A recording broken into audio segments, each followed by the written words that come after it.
Capítulo 2. Deseo. El punto de partida de todo logro, el primer paso hacia la riqueza. Cuando Edwin Barnes se bajó del tren de carga en Orange, en New Jersey, hace más de 30 años, tal vez pareciera un vagabundo, pero sus pensamientos eran los de un rey. Mientras se abría camino desde las líneas férreas hasta la oficina de Thomas Alva Edison, su mente no paraba de pensar.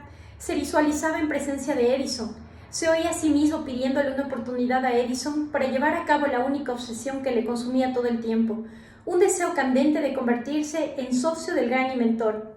El deseo de Barnes no era una esperanza, no era un capricho, era un deseo impetuoso, palpitante, que trascendía todo lo demás. Era definido. El deseo no fue nuevo cuando se acercó a Edison. Había sido el deseo dominante de Barnes durante mucho tiempo. Al principio, cuando apareció por primera vez en su mente, pudo haber sido, y probablemente lo fue, solo un deseo, pero no fue un mero deseo cuando se plantó en la oficina de Edison. Algunos años más tarde, Edwin Barnes volvió a detenerse otra vez delante de Edison, en la misma oficina donde se encontró por primera vez con el inventor.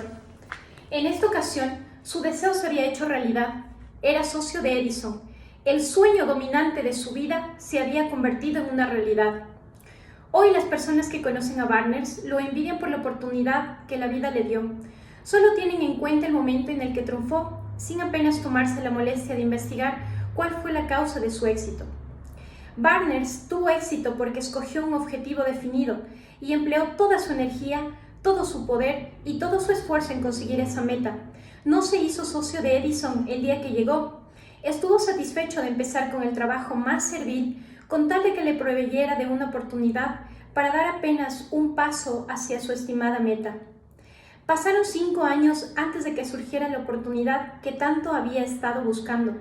Durante todos esos años no se le ofreció ni un rayo de esperanza, ni una promesa que lograría su deseo.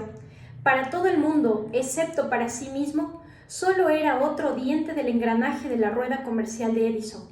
Pero en su propia mente era socio de Edison cada minuto del día, desde el primer día que trabajó allí.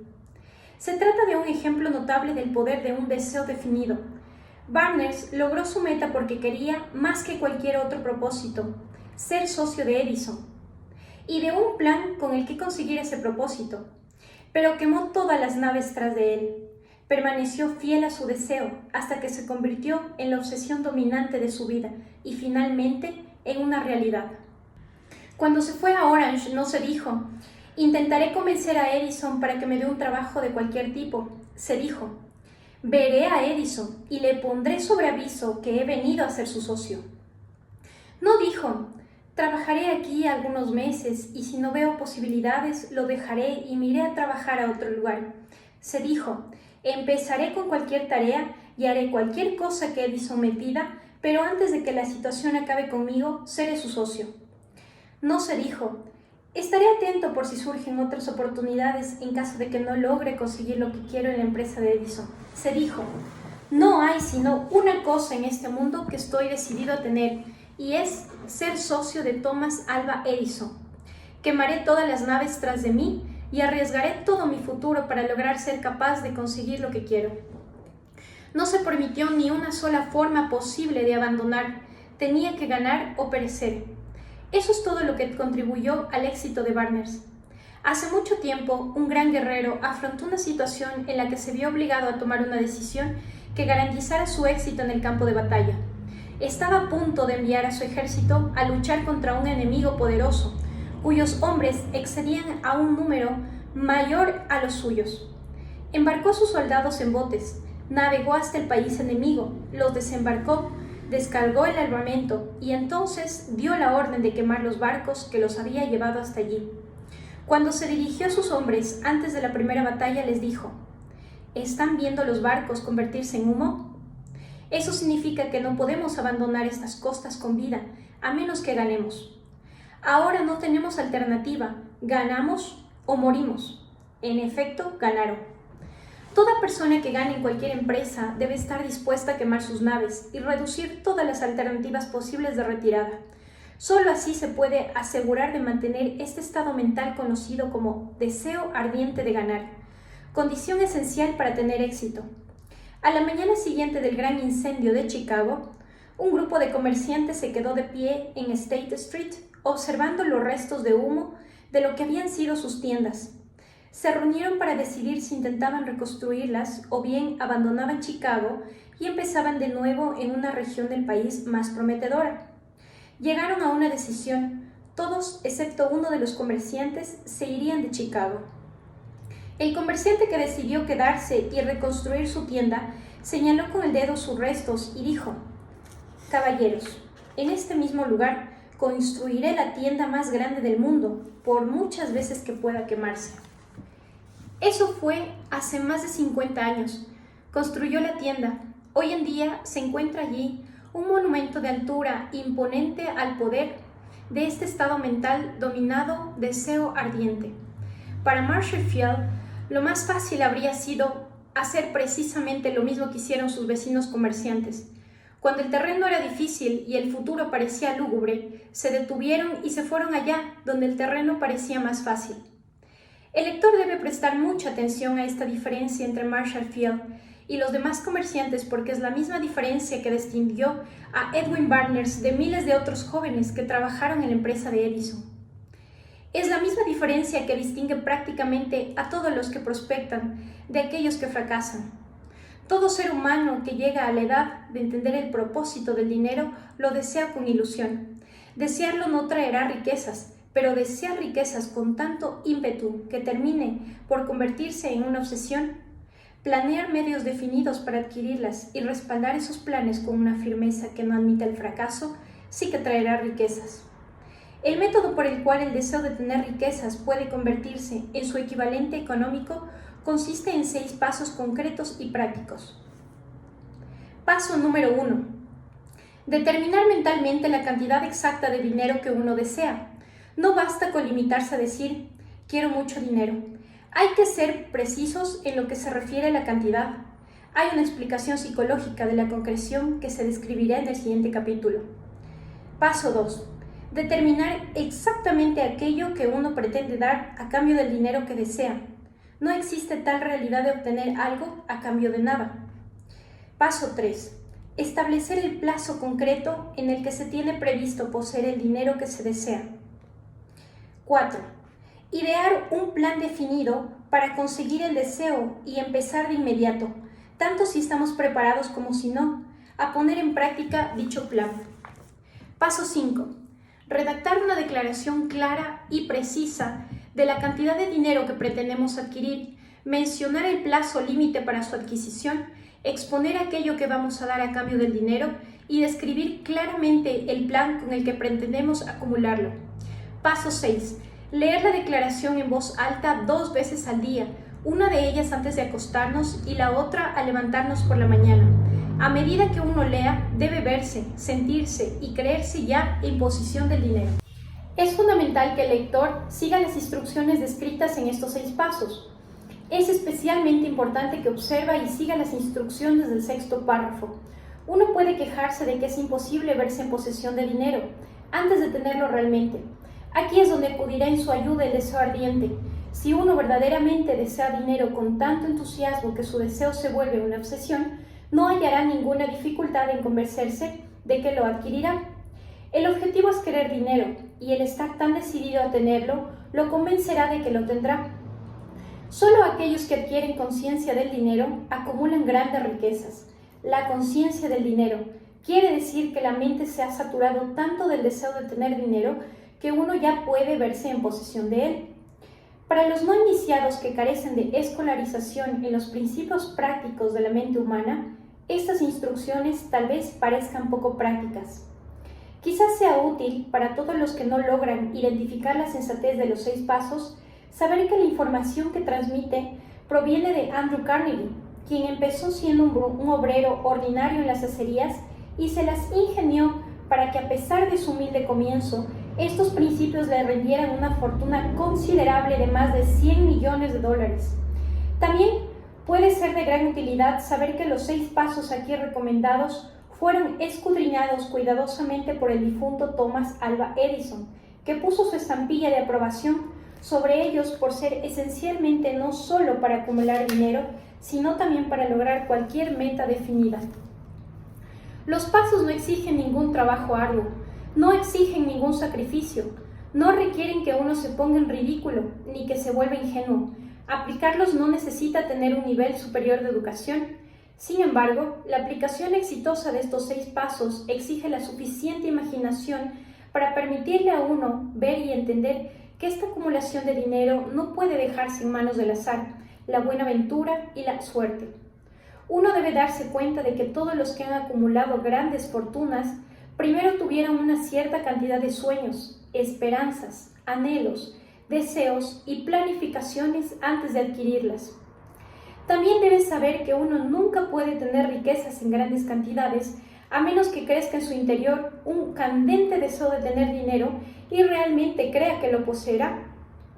Quizás también sepa que todo gran líder, desde los albores de la civilización hasta el presente, era un soñador. El cristianismo es la máxima fuerza potencial del mundo actual, porque su fundador fue un gran soñador que tuvo la visión y la imaginación para ver realidades en su forma mental y espiritual antes de convertirse en su forma física. Si uno no ve grandes riquezas en su imaginación, tampoco las verá en el extracto de su cuenta bancaria. Jamás en la historia de Estados Unidos ha habido una mejor oportunidad para los soñadores prácticos que la que existe ahora. Los 6 años de crisis económica han reducido sustancialmente a todos los hombres al mismo nivel. Una nueva carrera está a punto de recorrerse. Los riesgos representan enormes fortunas que se acumularán en los próximos 10 años. Las reglas de la competición han cambiado porque ahora vivimos en un mundo distinto que definitivamente favorece a las multitudes, a los que han tenido muy pocas o ninguna oportunidad de ganar bajo las condiciones de existencia de la Gran Depresión, cuando el miedo paralizó el crecimiento y el desarrollo. A nosotros que estamos en este recorrido hacia la riqueza, debemos alentarnos saber que este mundo distinto en el que vivimos pide nuevas ideas, nuevas maneras de hacer las cosas, nuevos líderes, nuevos inventos, nuevos métodos de enseñanza, nuevos métodos de venta, nuevos libros, nueva literatura, nuevos documentales de radio, nuevas ideas para el cine. Detrás de toda esta demanda de cosas nuevas y mejores, hay una cualidad que uno debe poseer para ganar. Se trata de la concreción del propósito, el conocimiento de lo que uno quiere y un ardiente deseo de poseerlo. La depresión económica marcó el fin de una etapa y el nacimiento de otra.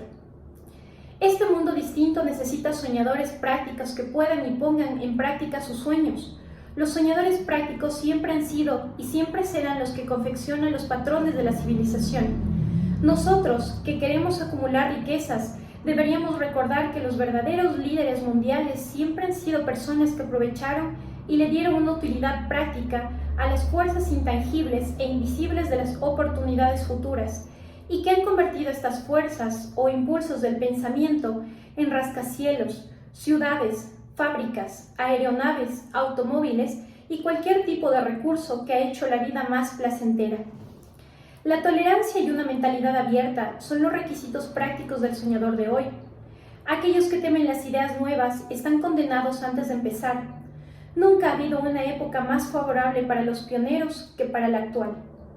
Es cierto que no hay un oeste salvaje e impreciso que conquistar, como en los días de las carreteras, pero hay un vasto mundo comercial, económico e industrial que remodelar y redigir con nuevas y mejores trayectorias. A la hora de planear la adquisición de su parte de riquezas, uno no debe dejar que le influyan para que desdeñe al soñador. Para ganar las grandes apuestas de este mundo cambiante, se debe adoptar el espíritu de las grandes pioneras del pasado, cuyos sueños han dado a la civilización todo lo que tiene de valor, el espíritu que constituye la sangre vital de nuestro propio país, nuestra oportunidad de desarrollar y comercializar nuestros talentos. No debemos olvidar que Colón soñó con un mundo desconocido, arriesgó su vida por la existencia de dicho mundo y lo descubrió. Copérnico, el gran astrónomo, soñó con una multiplicidad de mundos y los desveló. Nadie lo acusó de ser inútil después de que triunfara. En lugar de eso, el mundo lo adoró en su santuario, demostrando así una vez más que el éxito no requiere disculpas y el fracaso no permite excusas. Si lo que uno desea hacer es correcto y cree en ello, debe seguir adelante y llevarlo a cabo.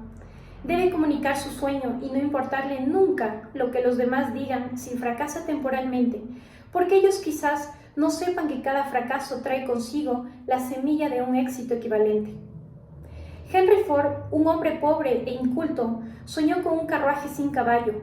Fue a trabajar con las herramientas que poseía sin esperar a que la situación le favoreciera, y ahora la prueba de su sueño está en todas partes. Ha puesto en funcionamiento más ruedas que cualquier otra persona que haya existido jamás, porque no tenía respaldar sus sueños. Thomas Alva Edison soñó con una lámpara que pudiera funcionar con electricidad. Empezó en ese mismo instante a poner en práctica su sueño, y a pesar de que fracasó más de 100.000 veces, se atuvo a su sueño hasta que lo convirtió en una realidad palpable. Los soñadores prácticos no abandonan. Whelan soñó con una cadena de tiendas de cigarros, transformó su sueño en una realidad y ahora las United Cigarette Store ocupan las mejores esquinas de las ciudades de Estados Unidos. Lincoln soñó con la libertad de los esclavos negros, llevó a cabo su sueño y apenas vivió para ver cómo la unión de norte y sur convertían su sueño en realidad. Los hermanos Wright soñaron con una máquina que pudiera volar por los aires. Ahora uno puede ver pruebas por todo el mundo de que soñaron profundamente. Marconi soñó con un sistema para dominar las fuerzas intangibles del éter. La prueba de que no soñó en vano puede encontrarse en cualquier aparato de radio del mundo. Además, el sueño de Marconi hizo que la cabaña más humilde y la casa solariega más majestuosa estuviera una al lado de la otra. Hizo que los individuos de cualquier nación de la Tierra fueran vecinos de portal.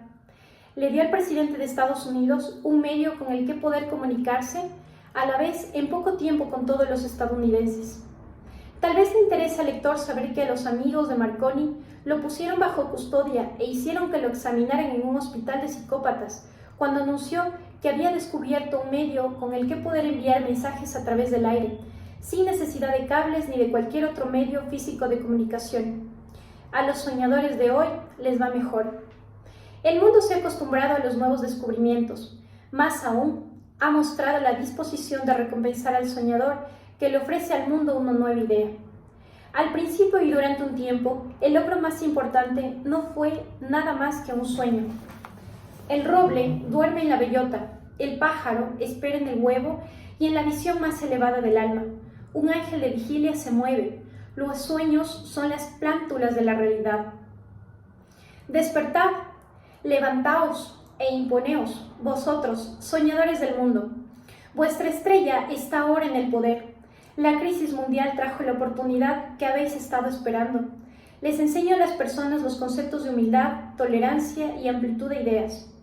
El mundo está repleto de abundantes oportunidades que los soñadores del pasado nunca llegaron a conocer. Un deseo ardiente de ser y hacer es el punto de partida del que un soñador debe despegar. Los sueños no son productos de la indiferencia, la pereza o la falta de ambición. El mundo ya no se mofa del soñador ni lo desprestigia por ser poco práctico. Si uno no le cree así, puede viajar a Atenas y ser testigo de lo que ha hecho un presidente soñador respecto a la manera de aprovechar y utilizar la gran energía hidráulica de Estados Unidos. Hace una veintena de años, un sueño así habría parecido una locura. Si uno se ha decepcionado, ha experimentado la derrota durante la depresión y ha sentido que se partía su gran corazón hasta sangrar, debe animarse, pues estas experiencias han templado el material espiritual del que está hecho. Son virtudes de un valor incomparable.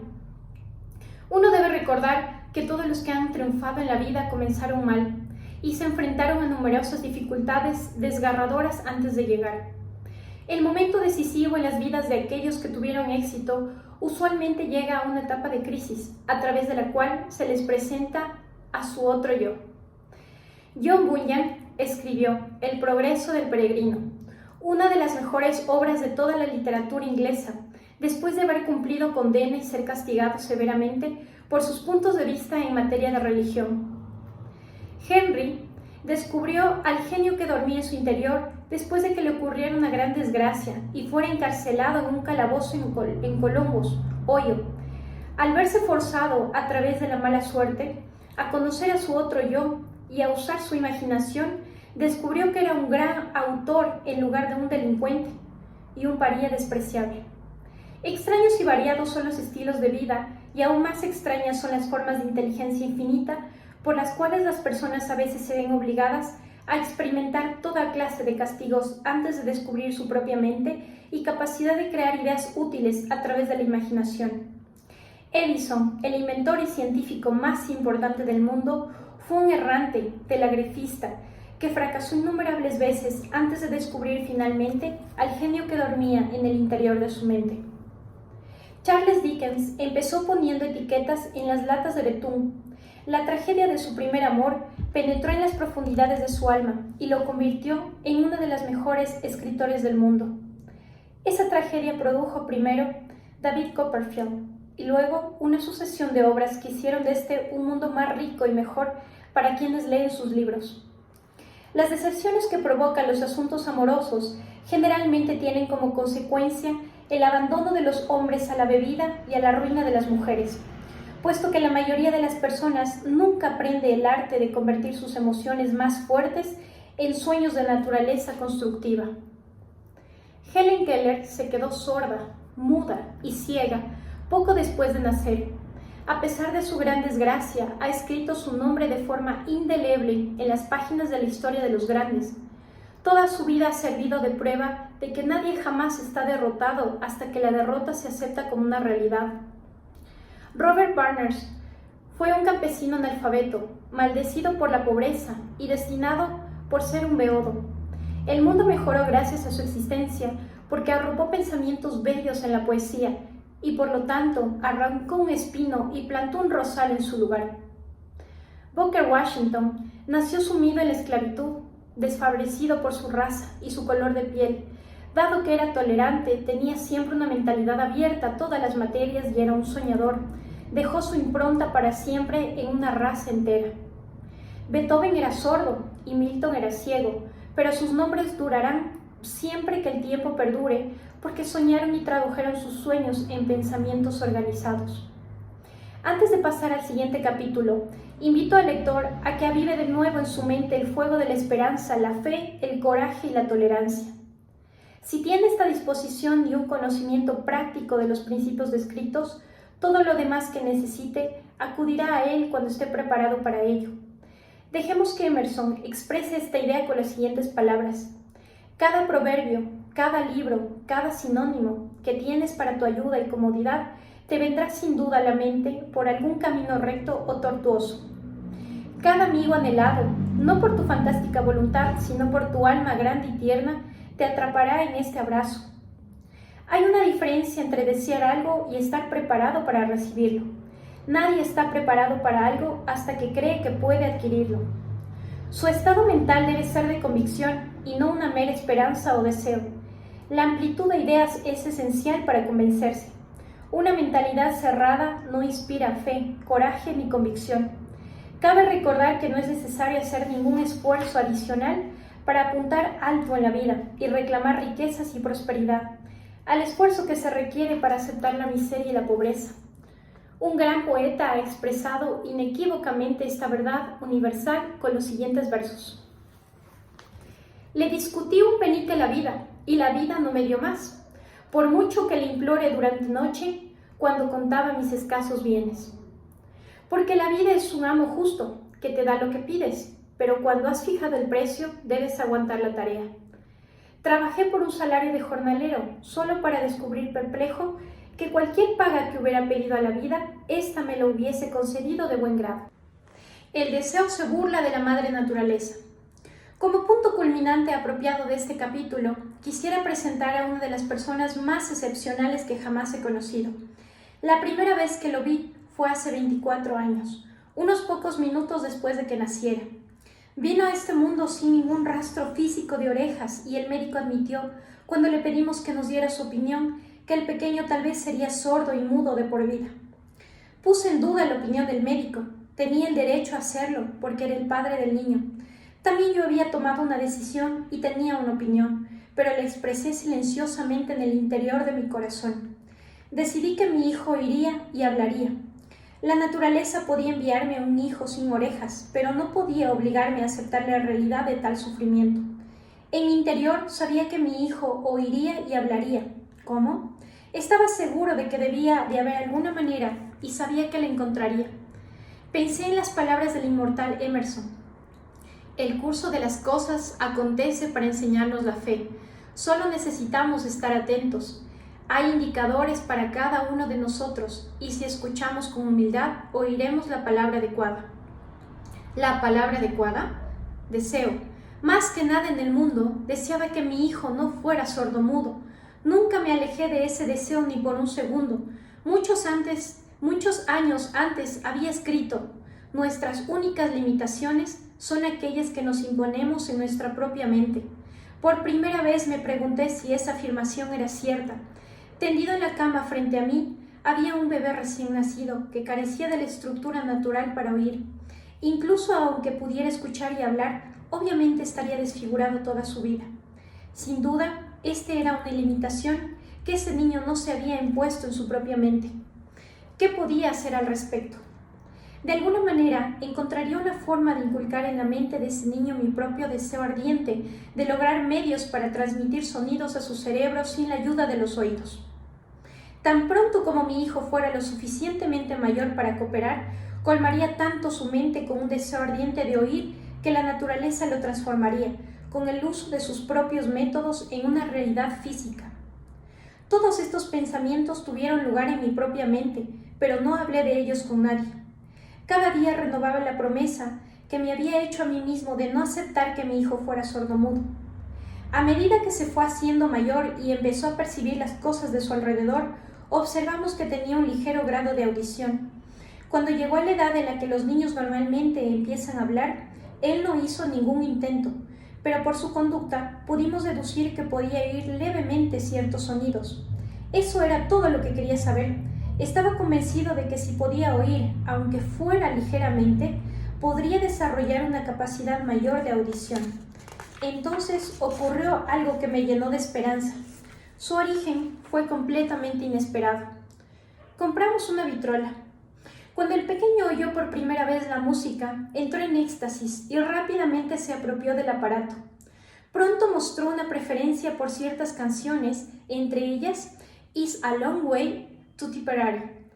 En una ocasión hizo sonar esta pieza una y otra vez durante casi 2 horas, mientras él estaba frente a la vitrola mordiendo un borde de la caja.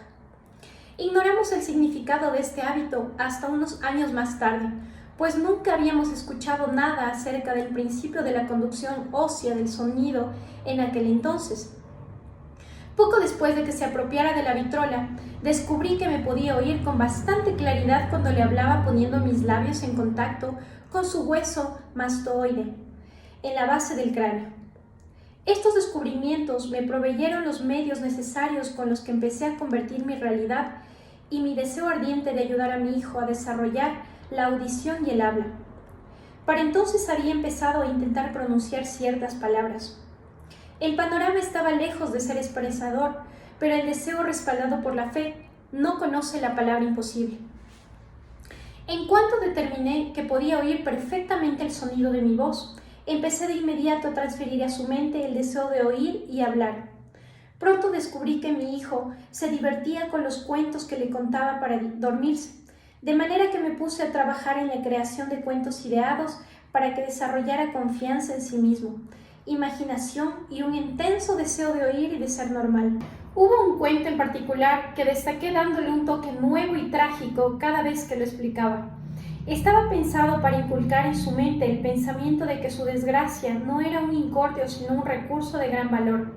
A pesar del hecho de que toda la filosofía que había revisado indicaba claramente que toda adversidad trae consigo las semillas de una ventaja equivalente, debo confesar que no tenía la más mínima idea de cómo esta desgracia podría convertirse en una virtud. Sin embargo, continué con mi hábito de envolver esta filosofía en cuentos para dormir, con la esperanza de que llegaría un momento en el que mi hijo encontraría algún plan con el que poder sacar partido de su impedimento físico para algún propósito útil. La razón me decía claramente que no había ninguna compensación adecuada para la falta de orejas y la estructura natural de la audición. El deseo respaldado por la fe apartó a un lado la razón y me inspiró a seguir intentándolo. Ahora que analizo la experiencia retrospectivamente, puedo ver que la fe de mi hijo en mí tuvo mucho que ver con los asombrosos resultados que logró. No cuestionaba nada de lo que le decía. Le vendí la idea de que tenía una ventaja distinta respecto a su hermano mayor y que ésta se reflejaría de muchas maneras. Por ejemplo, los maestros de la escuela verían que no tenía orejas y por eso le prestarían una atención especial y lo tratarían con una extraordinaria amabilidad. Siempre lo hicieron. Su madre se encargó de eso cuando fue a visitarlos y acordó con ellos que le dedicaran una atención especial al pequeño. También le vendí la idea de que cuando fuera lo suficiente mayor para vender periódicos, su hermano mayor ya se había hecho vendedor de diarios. Él tendría una gran ventaja respecto a su hermano por el hecho de que las personas le darían un dinero extra por sus mercancías cuando vieran que era un chico brillante y trabajador a pesar de no tener orejas. Pudimos ver gradualmente que la audición del pequeño iba mejorando. Además, no tenía la más mínima tendencia a cohibirse por su aflicción. Cuando tenía 7 años, mostró la primera prueba de que nuestro método de apoyo estaba dando frutos. Durante varios meses suplicó poder vender periódicos, pero su madre no le dio su consentimiento. Temía que su sordera fuera un riesgo para ir solo por la calle. Finalmente tomó cartas en el asunto. Una tarde, cuando se quedó en casa con los sirvientes, trepó por la ventana de la cocina, descendió hasta el suelo y se puso en camino. Le pidió prestado 6 centavos al zapatero del barrio, los invirtió en comprar periódicos, los vendió, volvió a invertir el dinero y siguió haciendo lo mismo toda la tarde.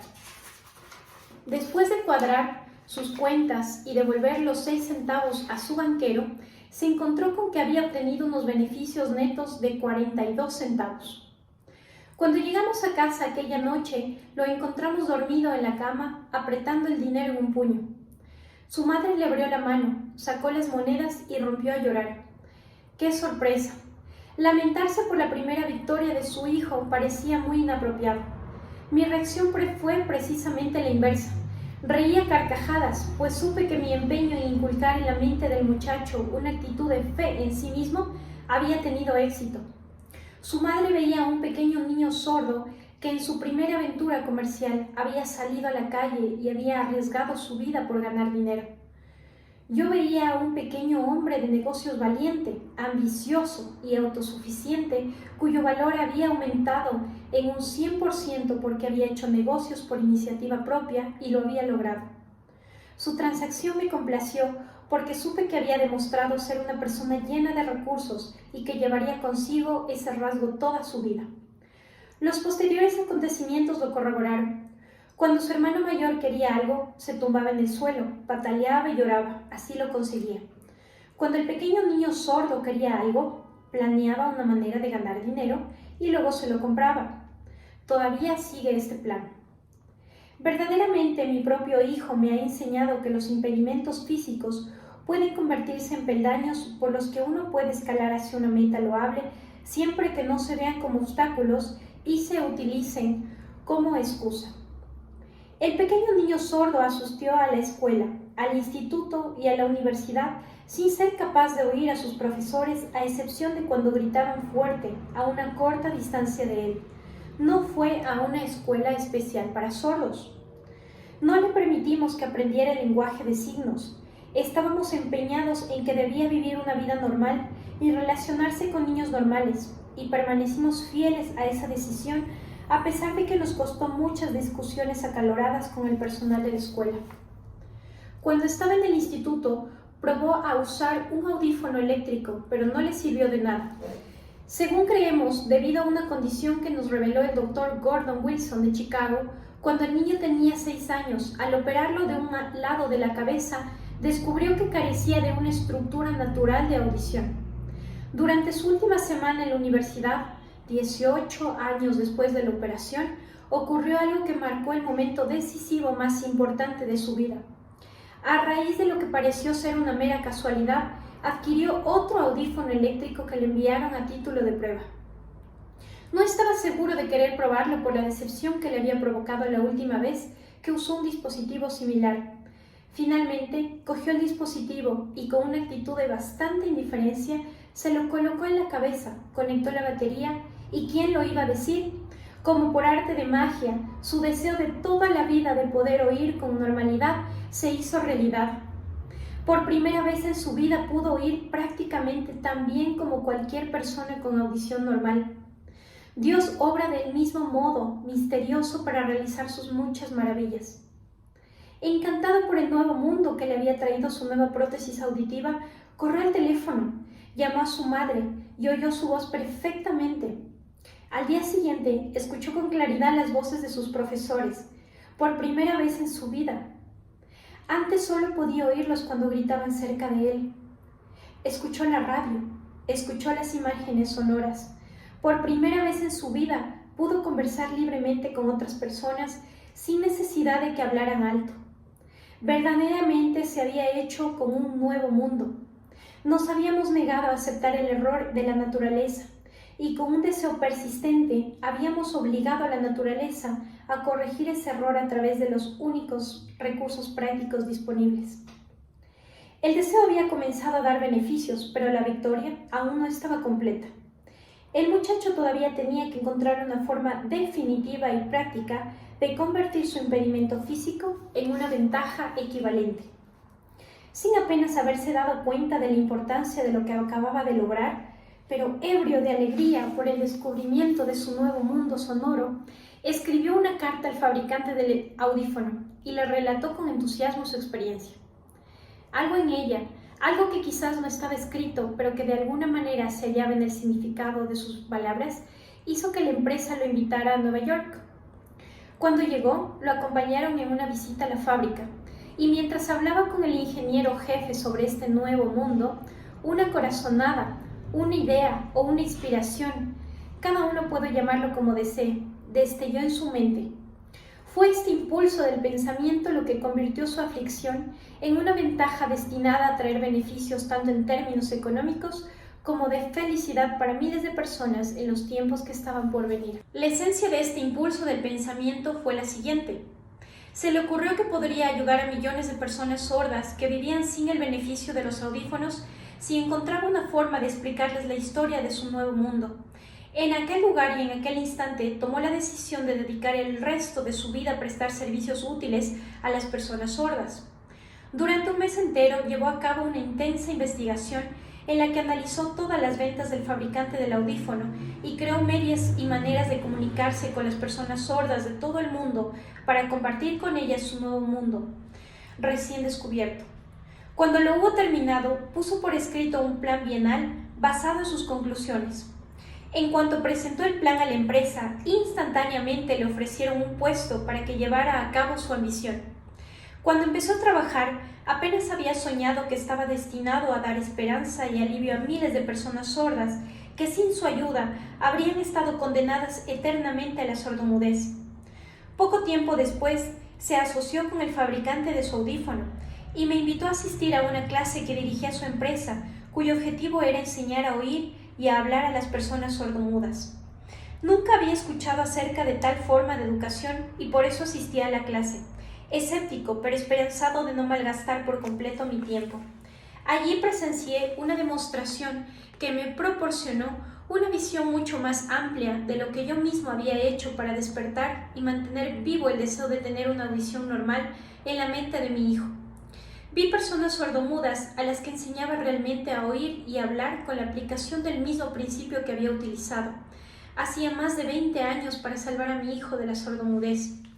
Así, a raíz de un extraño giro de la rueda de la fortuna, mi hijo Blair y yo hemos estado destinados a ayudar a corregir la sordomudez de aquellos aún no nacidos, porque que yo sepa somos los únicos seres humanos con vida que hemos establecido definitivamente el hecho de que la sordomudez puede corregirse hasta el punto de que los que la sufren pueden tener una vida normal. Ya se ha logrado con una persona, por lo que también podrá conseguirse con los demás.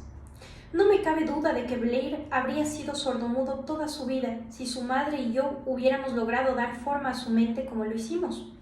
El médico que había asistido al parto nos dijo confidencialmente que el pequeño tal vez nunca podría oír ni hablar. Hace unas pocas semanas, el doctor Irving, Un notable especialista de casos similares examinó a Blair rigurosamente. Se quedó asombrado cuando descubrió lo bien que mi hijo puede oír y hablar, y dijo que su revisión indicaba que, teóricamente, el chico no debería poder oír nada. Pero el muchacho sí oye, a pesar de que la radiografía muestra que no tiene una apertura en el cráneo a través de la cual sus orejas deberían conectar con el cerebro. Cuando inculqué en su mente el deseo de oír y hablar y de vivir como una persona normal, hubo en ese impulso de alguna extraña influencia que hizo que la naturaleza tendiese a una especie de puente en el golfo de silencio entre su cerebro y el mundo exterior, con unos recursos que los especialistas médicos más agudos no han podido interpretar. Sería un sacrilegio que yo mismo hiciera conjeturas acerca de cómo la naturaleza llevó a cabo este milagro. Sería imperdonable que dejara de decirle al mundo todo lo que sé del modesto rol que adopté en esta extraña experiencia. Es mi deber y un privilegio decir que creo, y no sin razón, que nada es imposible para la persona que respalda su deseo con una fe duradera. Verdaderamente, un deseo ardiente tiene muchas maneras enrevesadas de convertirse en su equivalente material. Blair deseaba oír con normalidad. Ahora puede hacerlo. Nació con un impedimento físico que fácilmente podría haber dejado a cualquiera con un deseo menos definido en la calle con unos pinceles y una lata vacía. Este impedimento ahora promete ser un medio con el que prestará servicios útiles a muchos millones de individuos sordos, además de darle un empleo con una compensación económica adecuada el resto de su vida. Las pequeñas mentiras piadosas que inculqué en su mente cuando era pequeño, induciéndolo a creer que su aflicción se convertiría en una gran ventaja que podría capitalizar, han quedado justificadas. En realidad no hay nada, ya sea bueno o malo, que una creencia junto con un deseo ardiente que no pueda hacer realidad. Estas cualidades están disponibles para todos. A lo largo de toda mi experiencia con hombres y mujeres con problemas personales, nunca he tratado con un solo caso que demostrara de manera más rotunda el poder del deseo. Los escritores a veces cometen el error de escribir sobre temas de los que tienen un conocimiento superficial o muy elemental. Ha sido mi buena aventura haber tenido el privilegio de comprobar la solvencia del poder del deseo a raíz de la aflicción de mi propio hijo. Quizás fue providencial que su experiencia se diera de este modo, pues seguramente nadie está mejor preparado que él para servir como ejemplo de lo que ocurre cuando se pone a prueba un deseo. Si la madre naturaleza se somete a la voluntad del deseo, ¿es lógico que las personas puedan conquistar un deseo candente? Extraño e imponderable es el poder de la mente humana. No comprendemos qué método emplea para que cada circunstancia, cada individuo y cada objeto físico dentro de su alcance sean medios para convertir el deseo en su equivalente físico. Quizás la creencia pueda descubrir este misterio. Inculqué en la mente de mi hijo el deseo de oír y hablar como cualquier persona normal. Este deseo ahora se ha convertido en una realidad. Inculqué en su mente el deseo de convertir su mayor impedimento en su mejor ventaja. Este deseo se ha cumplido. El modus operandi con el que se logró este sorprendente resultado puede describirse sin dificultad, dado que consistió en 3 hechos muy concretos. Primero, combiné la fe con el deseo de oír con normalidad y se lo transmití a mi hijo. Segundo, le comuniqué mi deseo de todas las formas inimaginables con un esfuerzo continuo y persistente durante muchos años. Y por último, me creyó. Mientras terminaba de escribir este capítulo, me llegó la noticia de la muerte de Ernestina. Un pequeño párrafo del informe de la noticia proporciona la clave del magnífico éxito de esta mujer excepcional como cantante. Cito el párrafo porque la clave que contiene no es otra que el deseo. En los inicios de su carrera profesional, Ernestina visitó al doctor de la Ópera Estatal de Viena para que éste le hiciera una prueba de voz. Sin embargo, no le realizó ninguna prueba. Contemplo brevemente a la torpe mujer mal vestida y exclamó sin demasiada gentileza: «Con esa cara y sin personalidad alguna, ¿cómo puede esperar tener éxito en una ópera?» «Señorito, olvídese de esta idea. Cómprese una máquina de coser y empiece a trabajar. Nunca podrá ser cantante». Nunca es mucho tiempo. El director de la Ópera Estatal de Viena sabía mucho sobre técnicas de canto, pero ignoraba por completo el poder del deseo cuando éste adquiere las proporciones de una obsesión. Si hubiera sabido algo más sobre este poder, no habría cometido el error de condenar a un genio sin darle una oportunidad. Hace varios años, uno de mis socios se enfermó.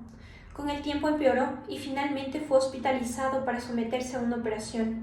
Justo antes de que lo llevaran al quirófano, lo contemplé mientras me preguntaba si era posible que alguien tan delgado y escuálido como él pudiera sobrevivir a una operación importante. El cirujano me advirtió de que apenas existían posibilidades de que lo volviera a ver con vida. Pero era la opinión del médico, no era la opinión del paciente. Antes de que se lo llevara en camilla al quirófano, me susurró débilmente: «No se preocupe, jefe, saldré de aquí en unos días». La enfermera que lo atendía me miró con lástima. Sin embargo, el paciente sobrevivió sin peligro, y cuando terminó la operación su médico dijo: «Lo único que lo salvó fue su propio deseo de vivir. Nunca lo habría logrado de no haberse negado a aceptar la posibilidad de morir». Creo en el poder del deseo respaldado por la fe, porque he sido testigo de cómo ha logrado alzar a personas de orígenes humildes a posiciones de poder y riqueza.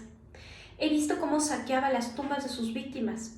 Lo he visto actuar como medio por el cual las personas reaparecían en escena después de haber sufrido derrotas de 100 maneras distintas, y he visto cómo le proporcionaba a mi hijo una vida normal, feliz y exitosa, a pesar de que la naturaleza lo envió a este mundo sin orejas. ¿Cómo podemos dominar y utilizar este poder del deseo? La respuesta se halla en el actual y en los siguientes capítulos de este libro. Este mensaje se está transmitiendo por todo el mundo, al final de la depresión más larga y quizás la más devastadora que jamás ha presenciado Estados Unidos. Es razonable suponer que el mensaje puede atraer la atención de muchos que han sufrido la crisis, de aquellos que han perdido su fortuna, de otros que han perdido su trabajo, y de muchos que deben reorganizar sus planes y reaparecer en escena. A todos ellos deseo comunicarles la idea de que todo logro, independientemente de su naturaleza o su propósito, debe empezar con un intenso deseo ardiente por algo concreto. A través de algún extraño y poderoso principio de la química mental que nunca ha salido a la luz, la naturaleza envuelve en el impulso de un deseo intenso ese algo, que no admite la palabra imposible y que no acepta el fracaso como una realidad.